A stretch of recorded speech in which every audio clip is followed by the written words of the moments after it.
Vadybininkės diena Nagavitui. Pasiruoš šiai dienai su manim. Priemu klientų užsakymus telefonu ir dar kalbant, renkuosi reikalingą prekių krepšelį. Tarpe dar biškutį pasvajoju apie maistą, išrašau sąskaitas ir bėgu viską susidėti. Dar galiu apžvelgti, kas klientų krepšeliuose, nežinau, kad sekavo.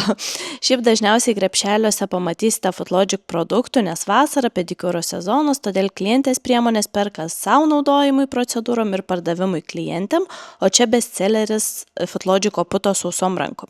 Dar čia matote 4 vienetus Sote topų be liepnumo, jis populiariausias tarp mano klienčių, kelias Sote bazes, na ir atkreipkite dėmesį šitus Sinokoso rankų kremus.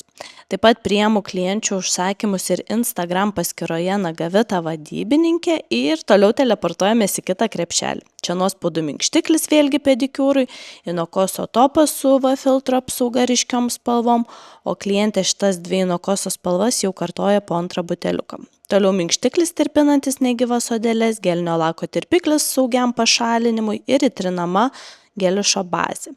Vežuosi kelis komplektus ir naujos geliš spalvų kolekcijos. Tai štai kaip jos atrodo ir jas apžvelgsim tiesiog vietoj su klientėm.